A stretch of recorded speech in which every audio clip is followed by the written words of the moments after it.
It's a very blue Tuesday. Choosy Tuesday, we choose to be blue. Blue na blue talaga. Ito, hindi talaga ako nagbibiro. Pumapayat ka nga, Pat. Wow! Ano talaga nakain talaga ni Ricky? Wala Tingin kasi niya talaga. mamimigay ng tikoy po. Mamimigay ako ng tikoy dahil Baka Pebrero na, baka Chinese mawala New ako sa Year. listahan. Pero ang ganda-ganda ni Ricky ngayon, mukha siyang Barbie doll. Talaga gulat na gulat ako sa mata niya. Well, Talaga syempre, beautiful eyes siya sa akin. Kanya false eyelashes. Tingnan mo. Hoy, totoo yan! Talaga, pag gising mo na lang, bigla kang tinubuan Gumana yung hair grower ko, di ba? Oo, di ba? Pero Bibigyan alam din mo, kita. Bibigyan kita parang pareho tayo ng mata. Hindi, sabi ko nga, kaya mo ba yan? Ang bigat niyan eh. Ganyan talaga kapag tumubo Hindi ko na rin mapigilan Sabi ko, gupitan ko kaya. Linalagay mo ba yan ng regrow? Isa-isa. Ano ba nilalagay doon? Regrow. Regrow ba yun? Oo, di ba? Yung sa mga kalbo, yung mga sa kalbo, di ba? Tumutubo. Nakalbo na yung pilik mata ko. Pahid ako ng pampatubo. Pahid. Hindi, pero alam mo talaga, pag ikaw ay lumalabas sa telebisyon, sa pelikula, kailangan mo talaga maglagay ng pilik mata para bumuka ang iyong mga mata. Di ba natural din yung pilik mata mo? Naturally fake. Isipin niyo pag wala pang pilik mata si Pat P. Oo, mukha talaga ako kamag-anak ni Xi Jinping. Mga tikoy natin, ilan tayo? 1, 2, 3, 4, 5. But diba? blue is the color of the day. Tignan mo si Blue is Joy the Me. color of the Naki-matching day. din sa atin. Naka-blue nga, no? Bakit kaya? Diba? Feeling blue May ba memo. tayo? May memo. Feeling blue ba tayo? Pero sa mga nakikinig po sa amin sa Radyo Aguila 1062, magandang umaga po sa inyo. Samahan nyo kami ni Ricky Matay hanggang alas 10 ng gabi. Alas 10 ng gabi? Ay, oo nga pala. Alas 10 ng umaga. Nako. Oo nga, sige, Samahan mo ako sa mata ng Aguila International, mamaya. Marathon pala. O tsaka yung mga nanonood sa amin sa inyong mga Facebook o YouTube account, sa inyong mga cellphone, sa inyong mga laptop, sa inyong mga iPad, nakikinig sa amin sa inyong radyo, o di ba, sa transistor radio ninyo. Yan, ang ating mga driver ngayon sa mga lansangan. Yes. Di ba? Samahan niyo po kami para malaman niyo kung gaano kasakit ang balita ni Pat P mamaya. Mamaya makinig po kayo kasi sunod-sunod po ang ating mga balita. Ito po muna, umpisahan muna natin sa swabing balita. Swabe muna. Unti-untiin natin sila. Parang tayong diesel, umaarangkada, pakonti-konti. So ngayon na, Choosy Tuesday itong aming swabing pambungad po sa inyo.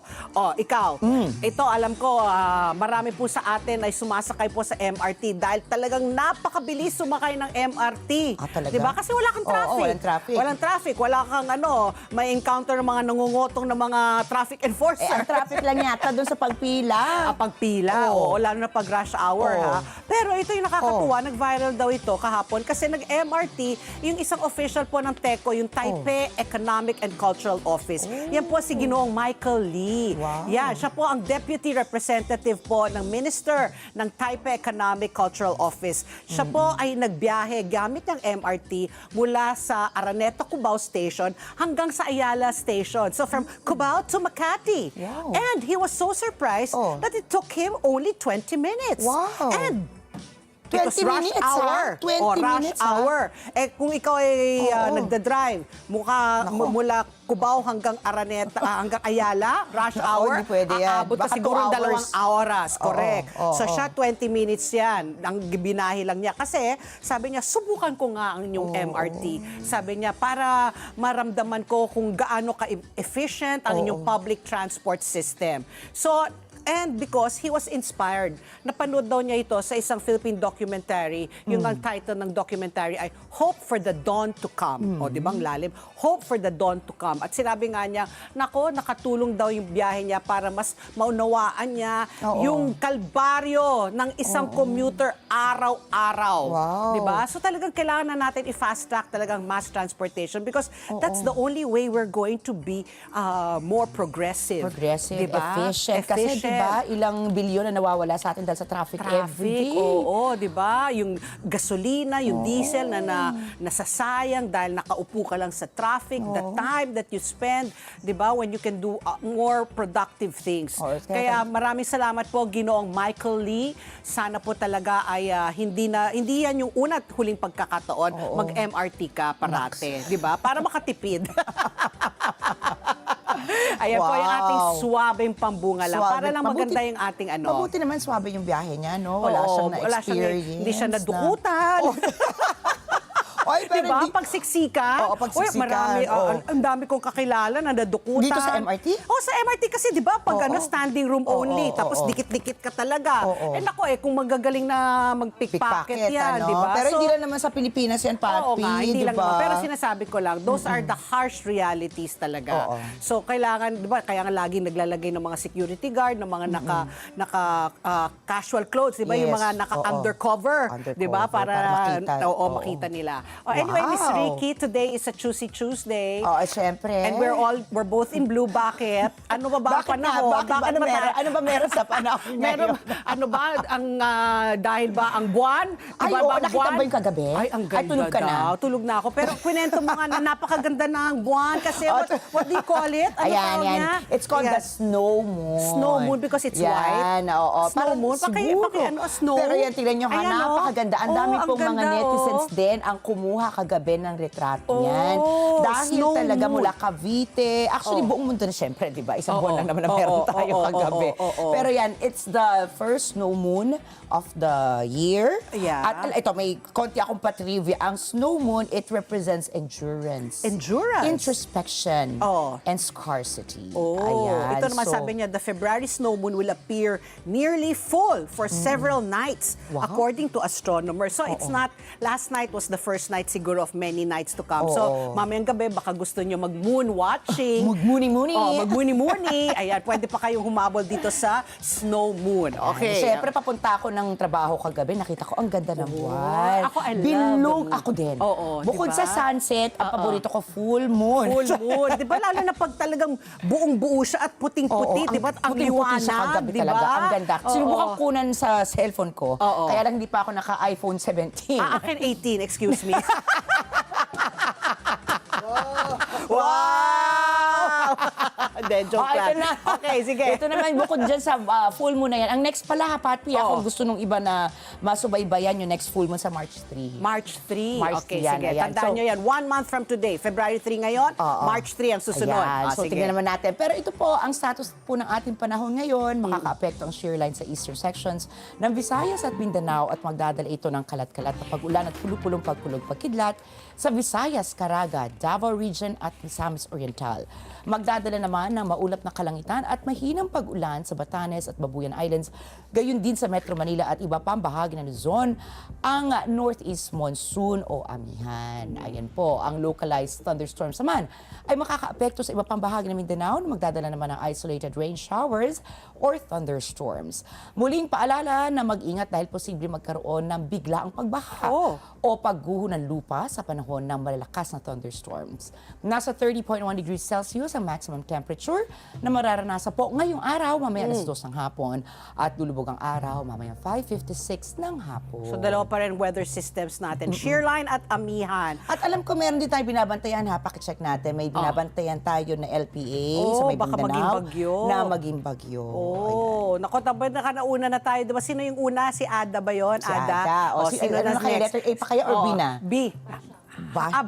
Basha. Oo, si Wow. Basha ang susunod. Okay. At sabi nga natin kahapon, nako, kayo mga motorista, dapat po, nakapagkarga na kayo kahapon. Dahil po today, meron po oil price hike. Nako, umarangkada na po ngayong araw ang big time. Hindi siya small time. Big time po na oil price hike sa mga produktong petrolyo. Ayun ngayong araw po, ayan, umakyat po ng 80 centimos po kada litro ang gasolina. Habang ang diesel, nako, umakyat po ng 1 peso 60 centavos kada litro at ang kerosene umakyat po ng 1 peso 10 centavos po kada litro. Ayon po sa Department of Energy Oil Industry Management Bureau, ang taas po ng presyo po ngayong linggo ay epekto pa rin po ng geopolitical tension dahil po sa bantang pag-atake po ng US military sa Iran.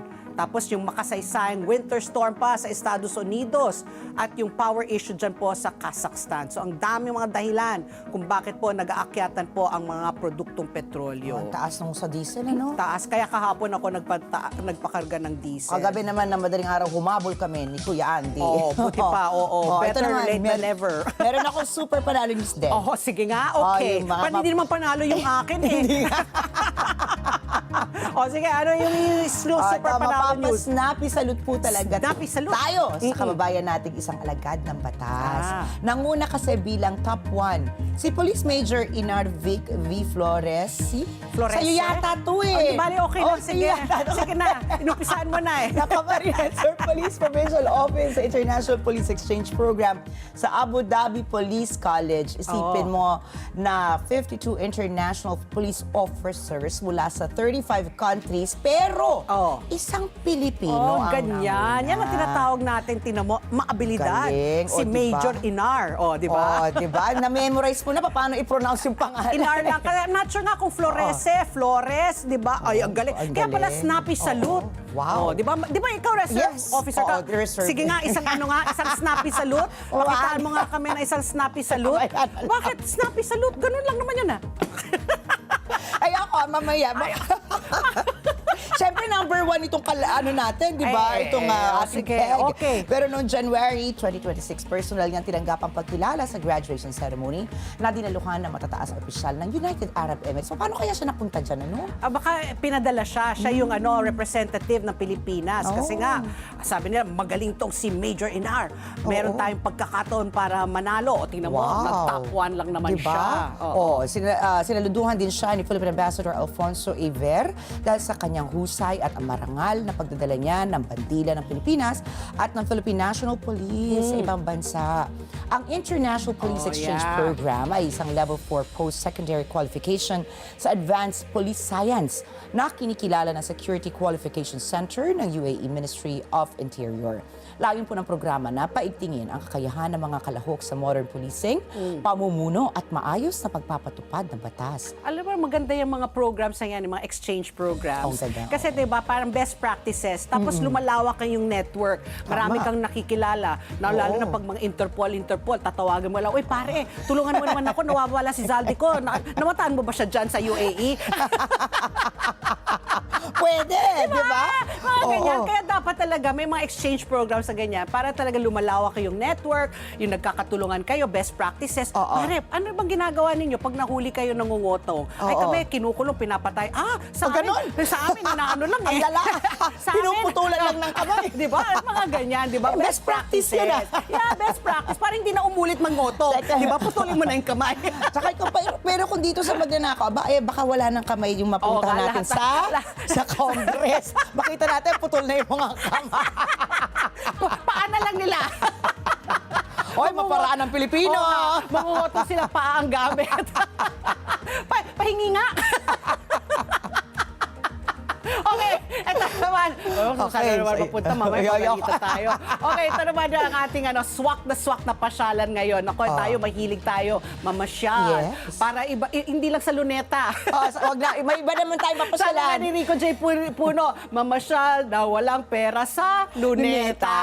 Ngayon, nagdagan na po dahil po, dito po sa Valenzuela. Say hello sa bagong hangout spot po ng Valenzuela. Bukas na po ang Polo River Walk sa lugar ng Valenzuela kung saan may haba itong 2.5 kilometers na park meets walkway. Aba, park na, walkway pa. Kaya swak na swak po yan sa walking, jogging, biking, bonding ng buong pamilya at syempre kayong mga barkada. Ginawa po yan sa ibabaw po ng flood control system. Aba, wala namang anomalya dyan sa flood control na yan. So, habang nag-enjoy kayo, may silent flex din po sa safety ng city. Tingnan mo. So, ngayon po, pwede na kayong pumasok dyan via Marcelo H. Del Pilar Street. At kapag fully completed na po yan, dediretso na po yan hanggang Valenzuela Boardwalk sa Tagalog. Ayan. Wow. May multiple entry at exit points pa yan, kaya easy access sa iba't ibang barangay. No gatekeeping yan dahil lahat pwede pumunta dyan. So it's open and it's a park. It's free. At diba? saka ba, nakita mo? 2.5 kilometers nga. Ang bottom line, hindi lang siya pang exercise o pang chill, pang content at pang mental health walk. Katunayan nga lang yan po na pwedeng magkasabay-sabay ang city life at nature vibes. That's a very nice idea. Alam mo, lahat ng mga LGUs, parang gumagawa na talaga sila ng paraan para gumanda ang kanilang lalawigan, Tama. para mag-imbita ng mga maraming mamamasyal, Turista, mga no? turista, Oo, mamumuhunan. mamumuhunan. Diba? Tingnan mo yan, oh. Oo, tapos, di ba, eventually siguro maglalagay sila dyan ng Makainan. food court. Di ba, parang yung sa Esplanade. Correct. Ayan, pag may Yes. food court, napunta na tayo dyan. Oo, di ba? Ang Pilipino mahilig kasi, hindi lang nag-walking. Gusto nila kain-kain while walking. Oo, sarap yan. O, tingnan mo, kasi ang dami pang espasyo sa tabi, no? Oo. Pero dapat, again, Oo. palalahanin natin habang kayo naglalakad, yung mga basura ninyo, Correct. huwag nyo itatapan kung Oo. kahit saan-saan lang. Di ba? Pananatili nating malinis ang ating kapaligiran. Kaya nga. Ulitin mo, ang ganda ng mga bamboo trees na yan, no? So, congratulations kay Mayor Gatchalian. Mayor Wesley Gatchalian. Wesley Gatchalian. Congratulations. Ayan, Alam mo, makabisita nga dyan oo. sa Valenzuela. Yan ang kagandahan pag bata ang iyong Ang iyong mayor. alkalde, Aggressive. no? Di ba? Oo. Mayor Joy Belmonte, Oo. si Mayor Vico Soto, si Mayor Francis Zamora, ayan, si Mayor Wesley Gatchalian. Di ba? Oo. Yung mga bata. Kasi May mas bago sila pag-iisip, ano? The way they think, di ba? innovative. Talagang out of the box, ika nga. Tapos asawa din ni Mayor Wesley na si Tiffany, ha? Oo. Sobrang health enthusiast din. Ah. So baka gusto niya dyan mag-walking. Ay, mag-jogging. napaka-sexy babae. Oh, okay. Napakaganda ng katawan. Kaya siguro na-inspire din si Mayor. Yeah. Oo. Ayan, Ito so, na. tularan natin ng mga best practices Best again. practices Tularan tayo. natin. Okay, chiching! Ayan na po. Ayan, ang saya-saya ni Patsy ngayon. Chiching! Masaya bang balita mo? Saka na ito yung lagi mong binabantayan. Hindi, ayan na Parang nga. hindi yata Wala, masaya ito. talaga, Ayan, ayan sige. yung mukha ko. O bumaba muna ang energy. Malungkot dahil po humina na naman po ang piso kontra dolyar. Humina po ng 3 sentimo po. Nagsara po sa lagang 58 pesos and 89 centavos. Humina nga po ng 3 sentimo kontra dolyar kumpara po sa naging palitan ng Biyernes sa lagang 58 pesos and 86 centavos. Narito naman po ang palitan ng piso kumpara sa iba pang mga currency. Sa Japan yen, 38 centavos. Sa euro, 69 pesos and 87 centavos. Hong Kong dollar, 7 pesos 54 centavos. At ang Saudi Riyal, 15 pesos and 71 centavos. Ang source, Bangko Sentral ng Pilipinas. Ayan po ang ating foreign exchange. And Ricky, today is a Blue Tuesday. Siksik pa rin tayo. Tatlong issue. Anong issue number 1? Okay, ang issue number 1 po natin. Alam niyo ba, ito Patpi ha, more than 2,000 earthquakes Oo na. nga daw, I Sa heard. Sultan Kudarat, Nako, di sa ba? Mindanao. Grabe, nakakagulat po yan, ha? Oo. Sunod-sunod nga po ang lindol sa Sultan Kudarat dahil sa tinatawag na earthquake swarm. Swarm. Kung saan, Dinagsa. oo, Earthquake kung saan swarm. maraming pagyanig ang nagaganap sa isang lugar sa loob ng maikling panahon nang walang isang main shock. Kumbaga parang normal na sa buhay nila na gumaganon-ganon na lang sila lagi. Bakit ito sunod-sunod sa Sultan Kudarat? Ano nga po ba ang ibig sabihin ng earthquake swarm at ano ang mga hakbang ng FIVOLCS at local government doon? Alamin natin mamaya ang update dito sa earthquake swarm at update na rin Oo. sa Mayon Volcano dahil it's the 28th day na Oo. ng paglabas ng mga Alert level 3 yata, Oo, di ba? ng Oo. alert level 3 na Mayon Volcano. Mula naman po kay DOST, FIVOLCS Director Teresito Bacolcol. Ayan po ang issue number 1 natin. Makakausap po natin si Dr. Bacolcol. Issue number 2 po, pareho pong naharap po sa reklamong impeachment ang dalawang pinakamataas na leader po ng ating bansa. Siyempre yan po ay si PBBM at saka si Vice President Sara Duterte. Naghanda naman po ang Senado na magsisilbing impeachment court kung sakaling magsabay po ang impeachment trial po ng Pangulo at ni VP Sara Duterte. Samantala, naharap naman po sa posibleng coup ang Senado, di ba?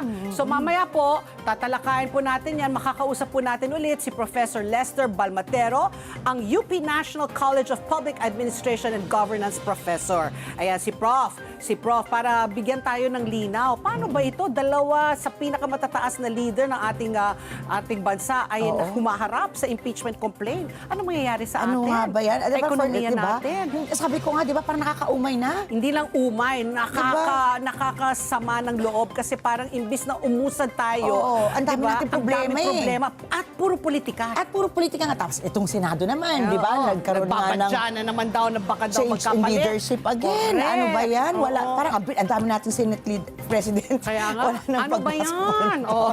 Ito, Issue number nakakaumay 3. man, pero talagang ito po yung kailangan natin tutukan dahil, di ba, kailangan natin bantayan dahil Yes. dalawang impeachment complaint nga ang inihain sa Kamara de Representantes lamang kay Vice President Sara Duterte kahapon February 2. Yes. Inihain ang reklamo ng mga miyembro ng mga Makabayan Coalition na inendorso ng Makabayan Bloc at Tindig Pilipinas Convener na iniendorso naman ito ni na ML Party List Representative Laila de Lima at Akbayan Representative Percy Sendanya.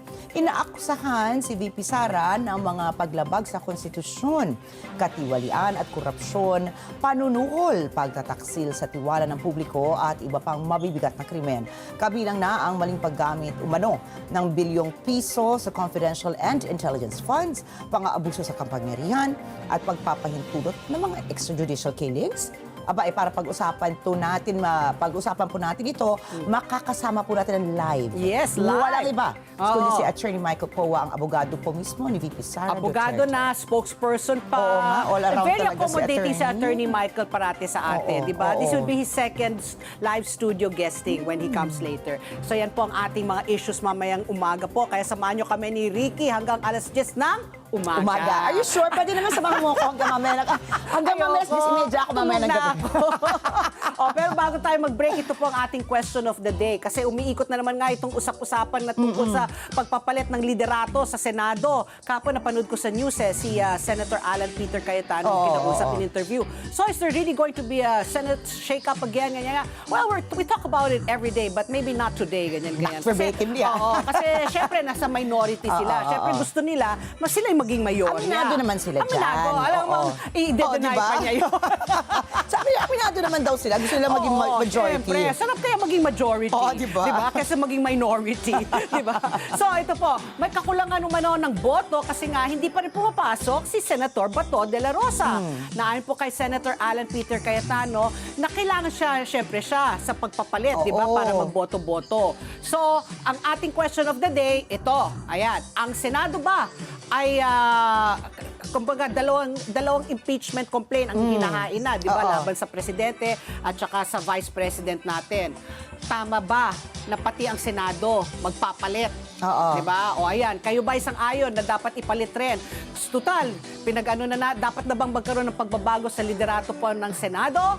At bakit? Ano ba yan? Oo, di ba? Parang hindi pa nga umiinit yung puwet ni Tito Sen sa pagiging presidente diba? ng... September 8 lang siya Oo, di ba? tapos biglang October, palitan November, na December, naman. January, magpa 5 months pa lang. Di ba? Okay, mag-comment lamang po kayo sa aming Facebook page at mamaya babasahin po namin ang inyong mga comments. At magbabalik pa po ang ASPN. Ano sa palagay nyo? Ang sigaw ng Pinoy Nation.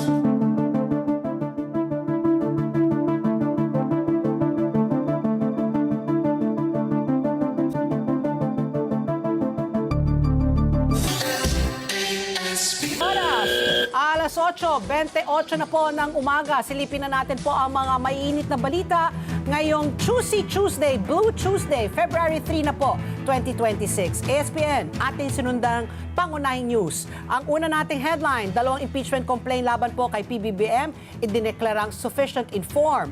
House Committee, nilinaw po na nasa unang yugto pa lang ang proseso. VP Sara Duterte muling sinampahan ng dalawang impeachment complaints. At Okta Research, sinabi po, trust at approval rating ni PBBM bumaba.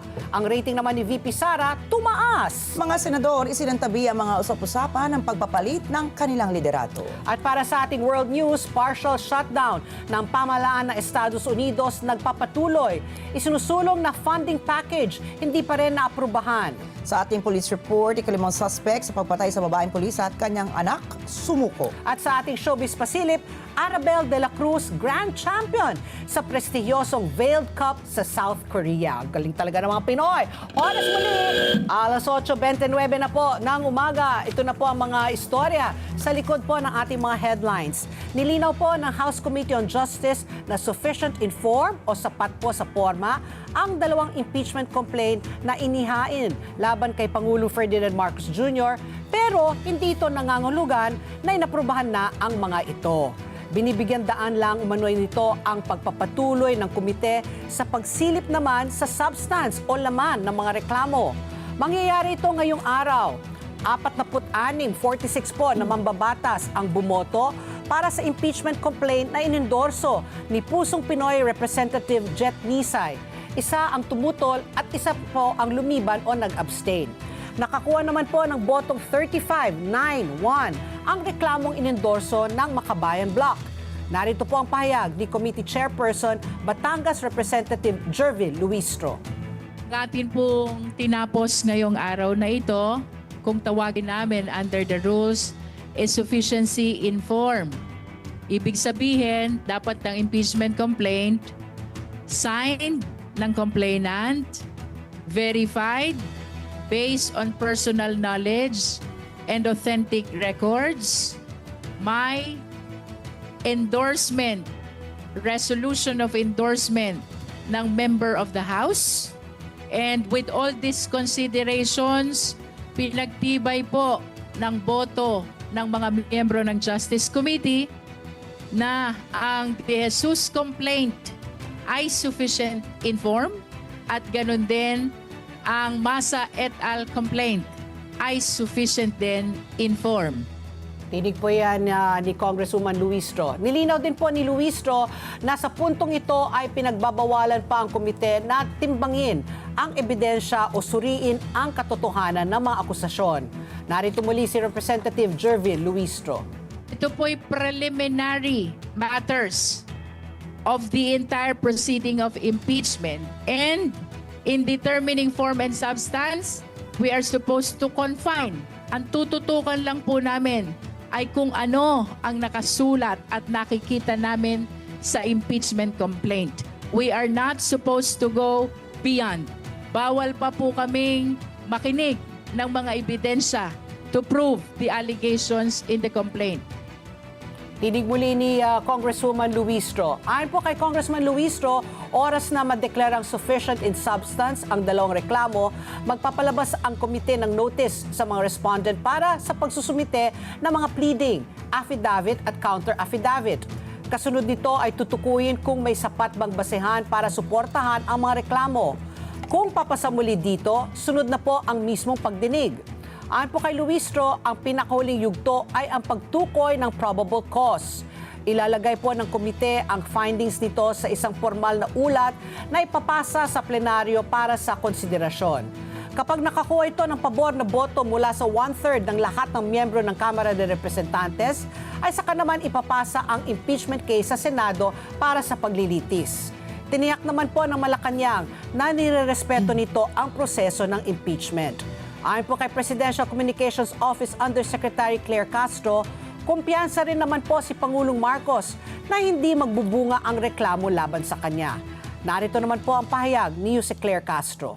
Even before, sinabi na po ng Pangulo na alam niya na wala siyang ginawang mali, wala siyang ginawang paglabag sa batas, at wala siyang ginawang impeachable offense. Kaya kumpiyansa siya sa sarili niya. Tinig po ni Jose Claire Castro. Ayon pa rin po kay Jose Claire Castro, ang pangamba lang naman ng Pangulo ay maaring maging epekto ng impeachment complaint sa ekonomiya ng bansa. Correct. Tayo rin naman lahat di ba? Oo. Kasi parang sila-sila lang naman talaga ang makikinabang dyan Hindi naman talaga yung taong bayan At tapos ang dami na delay ng mga serbisyo sa atin. Oo, yung mga di ba? batas na kailangan talaga Na isinusulong. na isusulong, ayun, wala. Hindi talaga hindi nakakatulong itong impeachment complaint. Okay, pakinggan po natin si Jose Claire Castro. Una ko na pong sinabi, ang pagsasampa po ng impeachment complaint laban po sa Pangulo, hindi Pangulo lamang ang maaapektuhan nito, kundi ang buong bansa at pati ekonomiya. So, nababahala po ang Pangulo sa impeachment complaint na isinampa sa kanya hindi para sa sarili niya, dahil alam niya na wala siyang ginawang mali at walang impeachable offenses siyang nagawa. Pero nag-aalala siya sa epekto nito sa ekonomiya. Ayun na nga yung sinasabi Abangan natin. ang susunod na kabanata ng impeachment serye. Ito pa, usapang impeachment pa rin dahil magkasunod na inihain ng Makabayan Bloc at ilang civic society groups sa Kamara de Representantes ang dalawang impeachment complaints laban kay Vice President Sara Duterte. Tinanggap ni House Secretary General Cheloy Garafil ang dalawang reklamo. Inamin ng mga complainant at endorser na ang laman ng kanilang mga impeachment complaints ngayon ay pareho lang din sa nauna nilang inihain na impeachment complaint noong 2024 laban kay VP Sara. Nagdagdag lamang nila sa ang mga pahayag ng pagkakilala o napakilalang bagman na si Ramil Madriaga na pinondahan ang kampanya ni VP Sara noong 2022 ay pinondohan umano ng mga Chinese-operated na Philippine offshore game operators at mga sindikato sa droga. Sinabi ni Madriaga na inutusan siya ni VP Sara na maghatid ng malalaking halaga ng pera sa kanyang security aid. Kasalukuyan nakadetine si Madriaga sa Camp Bagong Diwa sa Taguig. Ang basihan ng unang reklamo ng Makabayan Coalition ay betrayal of public trust dahil sa umano'y hindi maipaliwanag na paggastos ni VP Sara sa kanyang confidential funds na umaabot ng 612.5 million pesos. Naging basehan, 5 naman ang naging basehan ng ikalawang reklamo mula sa mga civil society groups. Ito ay ang culpable violation of the Constitution, betrayal of public trust, bribery, graft and corruption at iba pang high crimes. Kapwa naman tiniyak ng mga complainant at endorser na hindi maaga ang paghahain nila ng impeachment complaint laban kay VP Sara. Orihinal na itinakda ng Korte Suprema sa February 6 ang pagtatapos ng one-year bar rule sa mga impeachment complaint laban kay VP Sara. Subalit, base sa pinakahuling desisyon nito sa motion for reconsideration ng Kamara, natapos pala ang one-year ban noong January 15. Hinikayat naman ng mga militanteng kongresista ang mga pumirma sa unang impeachment complaint laban kay VP Sara na muling suportahan ang mga bagong reklamo para mabilis na umusad ang reklamo. Inaasahan naman ng kampo ni VP Sara ang mga bagong impeachment complaint laban sa kanya.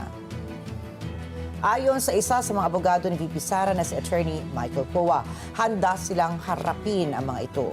Binigyan din ni Powa na ang impeachment ay hindi lamang isang prosesong pampolitika na pinasimulan ng mga paratang lamang o irresponsableng viral post sa social media. Ito anya isang mekanismo ng konstitusyon na pinamamahalaan ng mga pamantayan, ebidensya at angkop na proseso. At mamaya nga, makakausap po natin live dito sa studio si Attorney Michael Powa, ang spokesperson at kasama sa legal counsel rin po ni Vice President Sara. Sa ibang balita po, mas maraming Pilipino po ang nagtitiwala at nag-aaproba sa mga ginagawa po ni Vice President Sara Duterte kesa po kay Pangulo Ferdinand Marcos Jr. Ito po ay ayon sa 2025 fourth quarter survey ng Okta Research. Ipinakita ng survey na isinagawa mula December 16 hanggang 20 ang mas mababang antas ng tiwala at pag-aproba sa mga ginawa ng Pangulo. Mula 57% noong September 2025, bumaba po sa 48% na lamang po ang mga respondent ang may tiwala kay Pangulong Marcos. Tumaas naman po ang bilang ng mga hindi nagtitiwala sa kanya. Mula 25% ay umakyat po sa 31%. Mula 17%, naging 22% naman po ang mga undecided na respondents. Bumaba po ang performance rating po ng Pangulo mula 54% patungong 51%. Bahagyan namang tumaas mula 26% patungong 27% ang mga respondent na hindi nasiyahan sa kanya.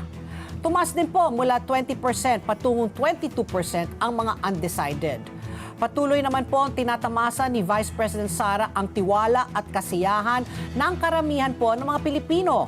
Mula 51% noong September, tumaas po ito sa 53% ang trust rating ng pangalawang Pangulo. Ang mga hindi nagtitiwala sa kanya ay tumaas din mula 24% patungong 26%. Ang mga undecided na respondent ay bumaba naman mula 26% patungong 21%. Tumaas ng 5 puntos ang satisfaction rating ni VP Sara mula 49% patungong 54%. Ang mga hindi nasiyahan sa kanyang pagganap ay tumaas mula 26% patungong 28%. At ang natitirang 18% ay undecided mula sa 24% sa nakaraang survey. So ayan, no? Nako, nakikita mo talaga na hindi natutuwa ang mga tao kasi nga ang ating Pangulo ay nako, ewan ko ba. Ikaw ba natutuwa? Ay, hindi nga. Tsaka usually they say naman talaga habang tumatagal, di ba, nagiging lame duck, tapos bumababa talaga yung trust rating, hindi talaga nasisiyan. Tapos ito pa, dagdagan mo pa yung mga impeachment complaint. Ang dami nangyayari sa politika. Okay. Samantala, ito naman po, punta naman po tayo sa Senado dahil isinantabi ng mga pinuna ng Senado ang mga bagong usap-usapan ng pagkilos umano para palitan si Senate President Vicente Soto Tito III. Inilarawan nila ang mga usap-usapan bilang paulit-ulit na bahagi ng politika sa loob ng kapulungan at isang produkto ng misinformation. Ayon kay Soto, wala siyang nakikita o naririnig na anumang aktibong pagsisikap para ipatanggal siya sa pwesto. Wala rin anyang kahit sinong kasamahan niya ang personal na nagpahayag ng kawalan ng kasiyahan sa kanyang pamumuno. Hindi ito ang unang pagkakataong lumutang ang mga balita ng posibleng pagpapalit sa pamunuan ng Senado. Ang pagiging Senate President ay itinakda sa pamamagitan ng boto ng mga miyembro ng kapulungan. Habang posible ang mga pagbabago sa pamunuan sa anumang panahon kung may sapat na suporta, wala pang anumang formal na hakbang na inihahayag para hamunin ang kasalukuyang pamunuan. Minaliit din ni Soto ang mga balita ng coup na kumakalat online. Tiniyakan niya sa kanya ng mga senador na nananatiling buo ang mayorya. Inilarawan ni Senate President Pro Tempore Panfilo Ping Lacson ang ganitong mga banta bilang paulit-ulit na bahagi ng politika sa loob ng kapulungan. Isinantabi rin ng iba pang miyembro ng mayorya, kabilang na sina Senator Loren Legarda at Erwin Tulfo ang mga usap-usapan. Ayon naman kay Senate Minority Leader Alan Peter Cayetano, lagi namang may pag-uusap tungkol sa posibleng pagbabago ng pamunuan. Dahil nga may mga miyembro ng minority bloc na hindi nasisiyahan sa direksyon ng Senado. Pero wala rin naman silang 13 boto na kailangan para baguhin ang kasalukuyang liderato ng Senado. Okay. At para sa atin ang world news naman po, pumasok na po sa ikatlong araw ang partial shutdown ng pamahalaan ng Estados Unidos nang walang resolusyon.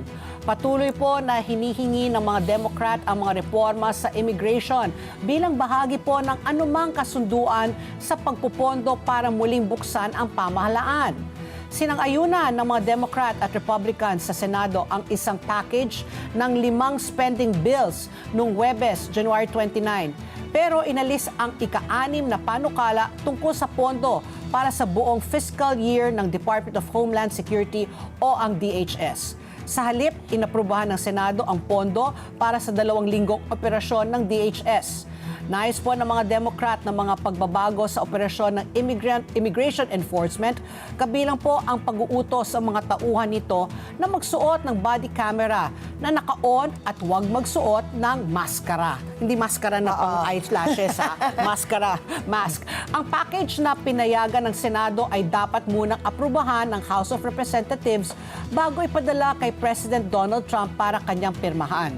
Kasama po sa package ng Senado ang pagpondo para sa Department of Defense, Department of Health, Treasury, Federal Court System at iba pang ahensya hanggang sa pagtatapos ng fiscal year 2026 sa September 30. Pero ang pagpupondo para sa mga ito ay nagtapos na nung hating gabi ng Sabado, January 31.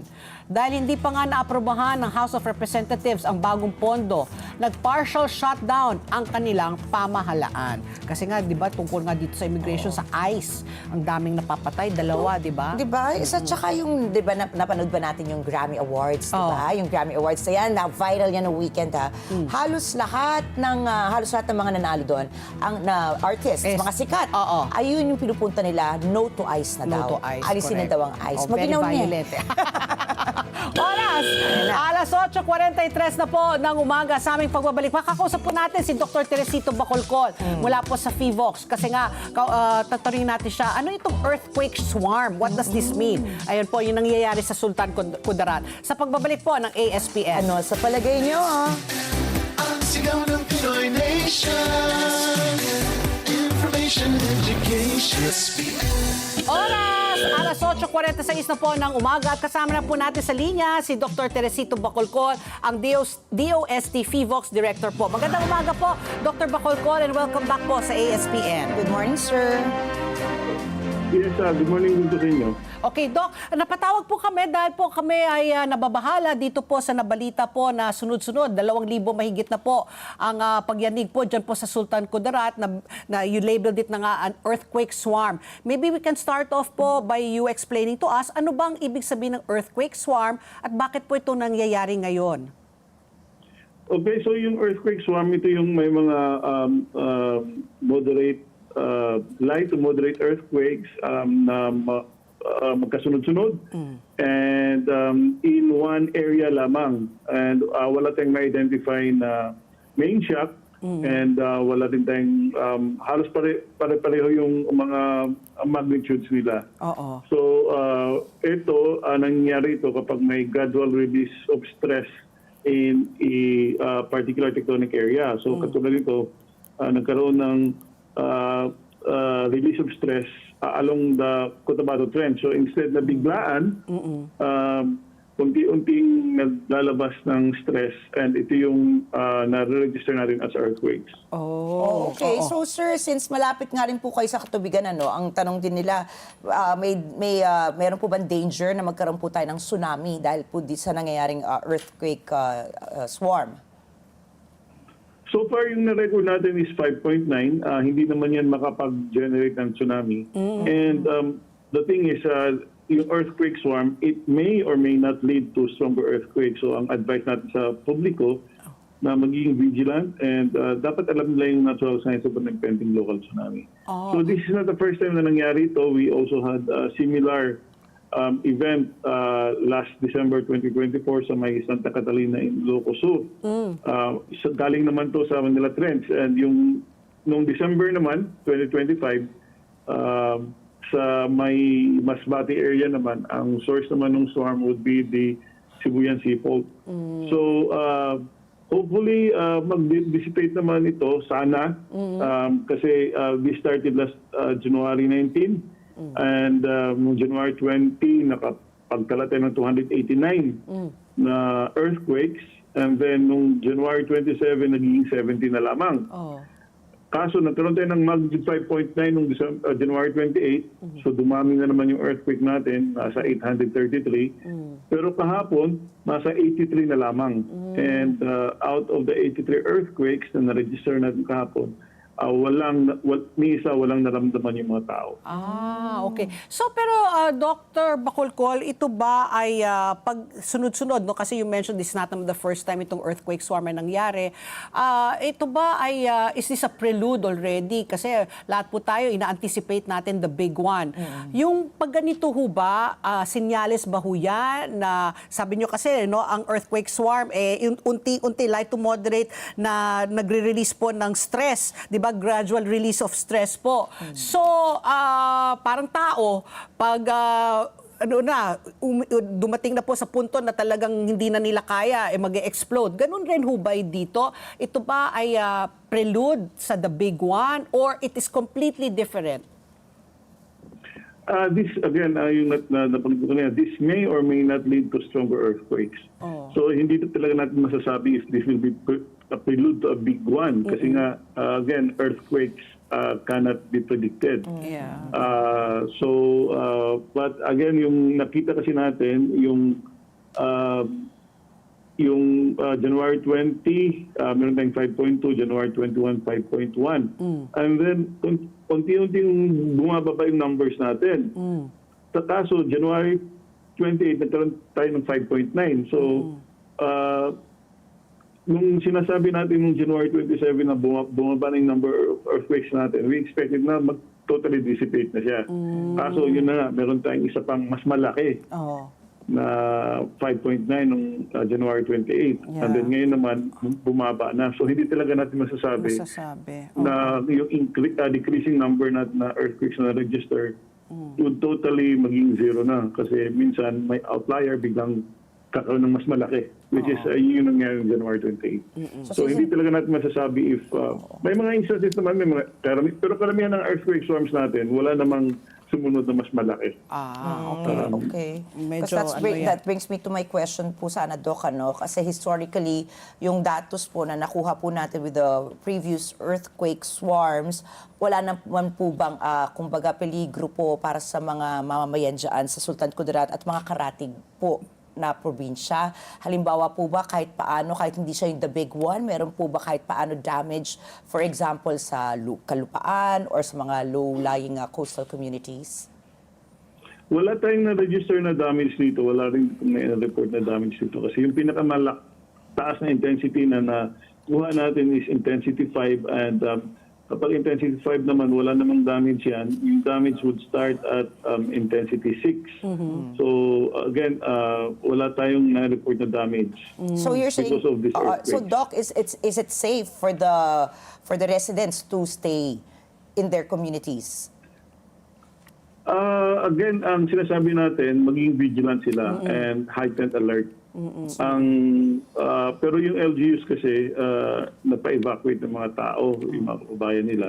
Well, hindi naman natin sila masisisi kasi maging extra cautious lang sila. Yeah. Kasi on the same area, 1976, nagkaroon ng malaking lindol, 8.1, and it generated a tsunami. That was August 17, 1976, and 8,000 people died. Ay. So may mga Oo. that was 50 years ago. Oo. May mga nakakaalala pa. So naging extra cautious sila. Oh, grabe pala yun, no? 1976. I don't remember that. 50 years ago. Oh, 50 years ago. So, Dr. Bacolcol, yun na nga. So, I guess it's a wait and see, no? We have to take a wait and see attitude dito po sa Sultan Kudarat. Na sana nga, sabi nyo nga, no, nung January 28 pa naman yung 5.1, pero wala na kayong nakikita na tumaas pa, no? Although, meron pa rin silang nararamdaman. Sa Mayon Volcano, na we're going on already our 28th day po na yata dito, no? Hanggang ngayon, nasa alert level 3. Yun po, nakikita nyo ba, Dr. Bacolcol, ay humihina, lumalakas pa rin, yung mga tao pa rin, no? Hindi pa rin pinapapasok dyan po sa 6-kilometer danger zone. Ano na pong update po dyan sa Mayon Volcano at saka sa mga iba pang mga bulkan? Kasi, di ba, parang sunod-sunod yan yung Canlaon, yung Taal rin. So, kamusta na po yung Mayon, Doc? Okay, so tama kayo na 28th day na since nagkaroon tayo ng effusive eruption sa Mayon Volcano. And right now, hindi pa rin natin nakikita yung pattern na humihina or hindi rin natin nakikita yung pattern na tumataas, nag-escalate. So lahat ng parameters na nakita natin ay consistent pa sa kanyang alert level 3 status. So for instance, kahapon nakapagtala tayo ng 9 volcanic earthquakes, nakapagtala din tayo ng 304 rockfall events, and yung pyroclastic density current natin na nakapagtala tayo 68, marami-rami pa rin yan. Yung sulfur dioxide natin kahapon, 4,642 tons per day. Wow. This is the third highest since nagkaroon ng eruption this year. Nagkaroon ng effusive eruption. So, hindi pa rin natin masasabi na again, humihina or lumalakas. So, yung effusive eruption niya, ongoing pa rin. And yung volume ng volcanic materials na naibuga ng Mayon Volcano ay umaabot na ng 20.98 million cubic meters. So, masyadong malaking number. This is equivalent to 1.6 million 10-wheeler trucks. Wow. Wow, that's a lot, no? Oh my. Okay, so Dr. Bacolcol, I guess we will just have to continue monitoring, no? And itong mga earthquake na ito, sabi nyo nga kasi unpredictable, kaya ang hirap di ba? So hindi natin nalalaman hanggat nandun na talaga. So ano na lang sa ating mga kababayan po sa Sultan Kudarat, mag-ingat na rin po. Baka meron po kayong mensahe po, Dr. Bacolcol, before we let you go po. Okay, so para sa ating mga kababayan sa Sultan Kudarat, ang sinasabi lang natin is dapat maging vigilant sila and dapat heightened alert. They should know the natural signs of an impending local tsunami. Yung there's a strong shaking na halos hindi na sila makatayo. Kapag napansin nila na biglang bumagsak yung level ng dagat, o di kaya merong roaring sound coming from the sea, kahit isa man lang dito sa tatlo ang kanilang ma-observe, then they have to move to a higher place, lalo kapag nakatira sila sa coastal community kasi baka ang sunod nito ay tsunami waves. Ayun. Okay, so ingat-ingat pa rin sa ating mga kababayan po dyan sa Sultan Kudarat. Maraming po salamat, Dr. Teresito Bacolcol, sa inyong panahon. Sa susunod po ulit, we'll get po an update if this matter progresses po. Maraming salamat po. Thank you, Doc. Power! Power to the Kings! At ang oras, alas 8:57 na po ng umaga. Sa aming pagbabalik, makakausap po naman natin si Professor Lester Balmatero. Siya po ay mula sa UP National College of Public Administration and Governance. Sa pagbabalik po yan ng ASPN. Ano sa palagay nyo? Ang sigaw ng Pinoy Nation. Information Information and education. Alas 9 in punto na po ng umaga at kasama na po natin sa linya via Zoom si Professor Lester Balmatero mula po sa UP National College of Public Administration and Governance or NCPAG for short. Magandang umaga po Professor Lester at manigong bagong taon sa iyo. Good morning, good Prof. morning. Aba, hindi mo naka-blue din si Prof. Oh, naka-blue rin si Prof. Good morning. Is Happy New Year. Oo nga eh. Is the color blue our sign na we have blue days to come? Dahil nga dalawa sa pinakamataas po na ating mga pinuno, si President Bongbong Marcos at si VP Sara ay humaharap po sa mga impeachment complaint. Let's zero in po muna yung kay PBBM kasi mamaya po makakausap po natin si Attorney Michael Poa tungkol po kay VP Sara. Professor, sa tingin mo ba, although pumasa, it's sabi ng Justice Committee sa Kamara de Representantes, pumasa in it's sufficient in form and substance. Next steps, what will happen now? And do you think it will see it to the end? Aabot kaya yan sa Senado? Or is this an exercise in futility? Alam naman po natin, ang mayorya pa rin po sa Kamara de Representantes, hawak po ng ating Pangulo. Your thoughts po? Tingin ko hindi siya abot ng Senate. Kahapon, di ba, nag-decide lang sila doon sa form. No? Yung next nilang pagde-decidean ay yung substance naman. I think dahil dalawa yung impeachment ngayon,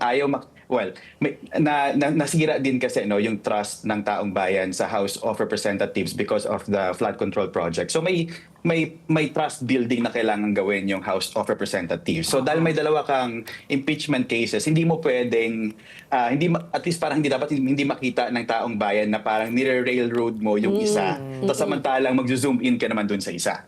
So actually may mga narinig nga ako, hindi ko alam kung narinig ninyo. May isang congressman na nagsabi at least na parang mukhang medyo scripted daw di umano yung naging hearing kahapon. Parang may isang congressman nagsabi na hindi pa daw hindi pa daw nagtataas ng kamay ay tinatawag na. I think may ganong effort. At least may effort coming from the Committee on Justice not to parang ipakita sa taong bayan na nire-railroad nila at they're serious to actually look into the So parang at this form. Parang optics lang ito, parang optics lang para lang masabi na hindi namin binabaliwala. Hindi siya just because he's the president, hindi namin to itatake parang ganyan. So since substance, I agree. So Prof, since substance naman po yung susunod na bubusisiin nga ng Kamara de Representantes, ano po sa tingin nyo dito sa substance na nakapaloob dito sa mga complaint against the President, yung masasabi nila na, sige, itapon na natin itong issue na to? Well, I think yung may mga yung mga binanggit kasi doon yung pagiging allegedly na drug addict na yung presidente.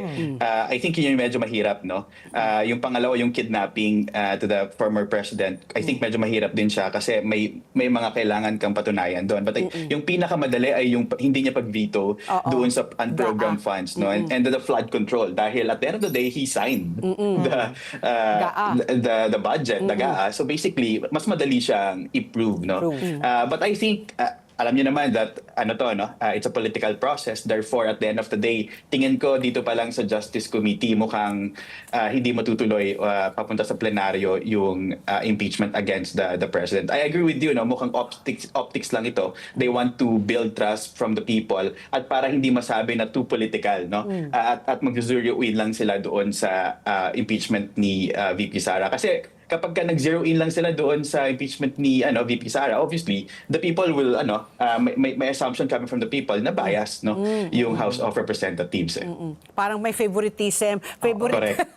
Favorite ninyong si VP Sara. Pero Professor, hindi rin natin mapagkakaila na bumaba ang trust ratings rin po ng Pangulo. Kanina nga binasa po namin kumpara po kay VP Sara, ang laki po ng binaba po ng trust rating po ng Pangulo. So, itong impeachment complaint laban sa kanya, do you see a correlation? Kumbaga, makakatulong ba ito para iangat? O mas, dahil po dito sa impeachment complaint na ito, mas sumadsad pa ang rating po ng ating Pangulo? 2.5 more years to go. Sa House of Representatives, ang basa ko kasi usually ang House of Representatives, ito yung kailangan ng basbas ng Pangulo para maupo yung Speaker at ibang mga officers, no. Karamihan din ng mga measures ng executive ay kapag supported ng executive ay dinediretso or pinapasa ng House of Representatives, no. Medyo mas mataas yung influence ng presidente o ng executive doon sa House of Representatives. Therefore, tingin ko despite na bumaba yung trust rate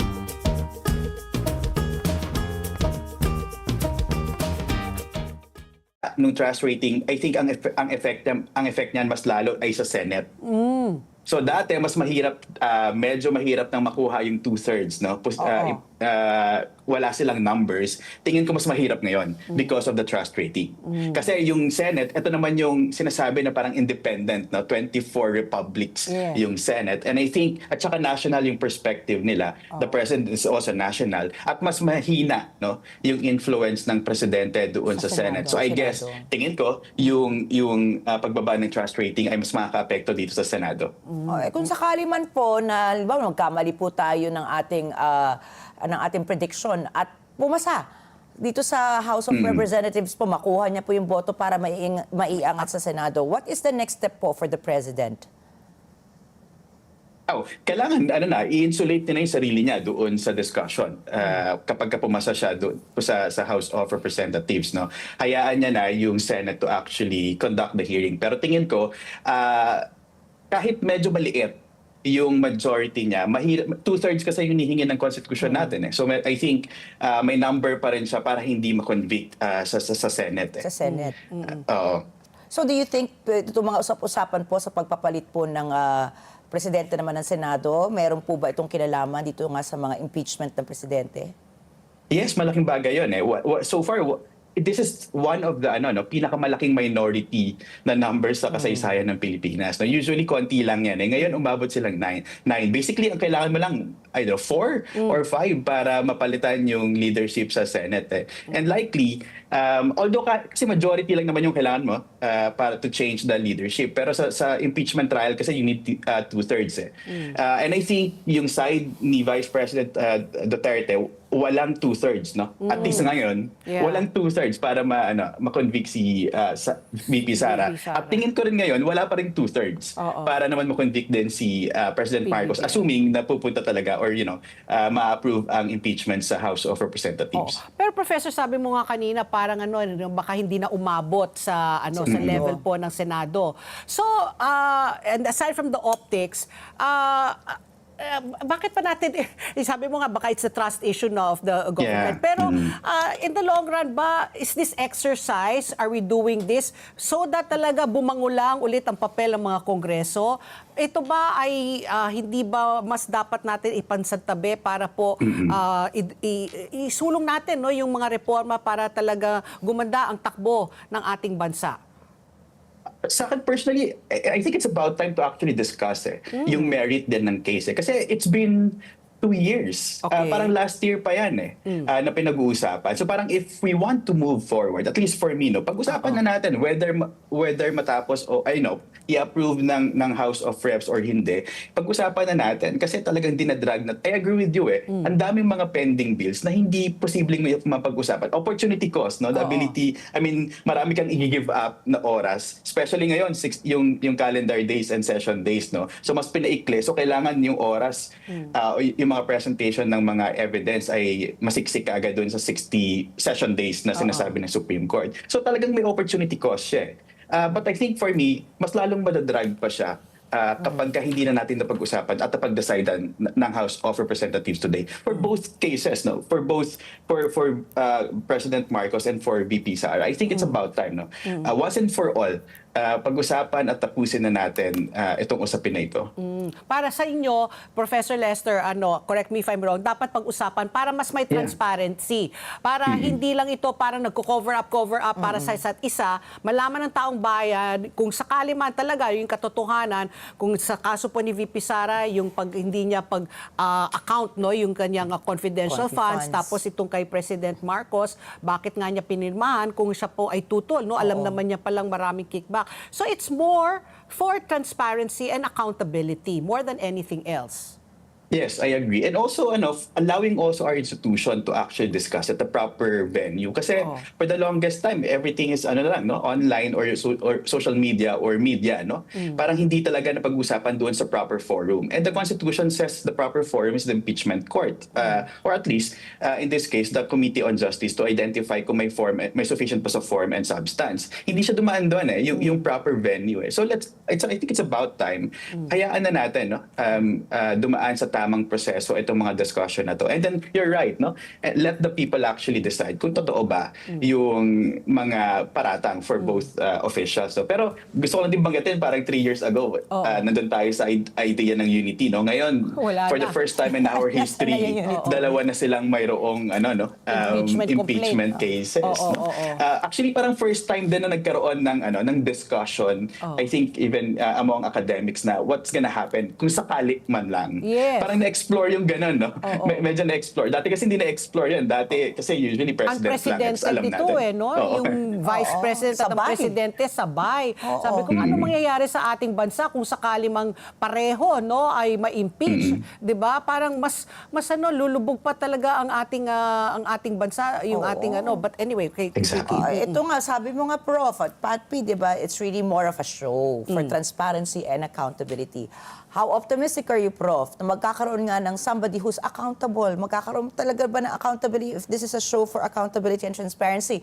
How realistic po na may magiging accountable? Well, for the president and vice president, well, hindi naman ako naive. That I think people are also not naive. That at the end of the day, it's a political process. No? That at the end of the day, it's kung sino may numero. Pero alam din naman ng mga elected officials natin that pwedeng magbago yung numero depende doon sa appetite. Kasi at the end of the day, kasi yung impeachment depende doon sa appetite ng mga elected officials natin. Pero yung appetite ng elected officials natin ay depende doon sa appetite ng taong bayan. Medyo hindi sila insulated doon sa public opinion. So kung halimbawa, if you are for or against doon sa mga impeachment, it's about time to actually talk to your representatives also, or join the conversation about these impeachment cases. No, it's healthy actually to discuss those things online. No? Okay. Pero Professor, I don't know if you agree with this. I don't know who told me this. But sabi niya, yung timing ngayon, yung impeachment complaint galing kay VP Sara, parang mas mahihirapan na ngayon. Kasi nga, ayan na, trust ratings niya mas mataas kaysa sa presidente. Kung naituloy last year, malaki ang chance talaga na na-impeach siya. But because of that one-year bar rule, kumbaga, nag-iba na yung dynamic na rin po dyan sa Kamara de Representantes. Tapos 2028 is around the corner. Kayo ba ay naniniwala na aabot rin yung kay VP Sara sa Senado? Or baka dun pa lang sa Kamara lang ay like the President, sabi mo nga, you don't think na aabot.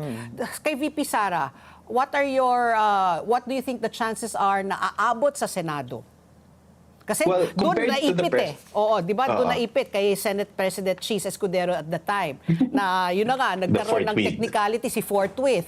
So, kayo po, ano pong mangyayari po sa kaso po ni VP Sara?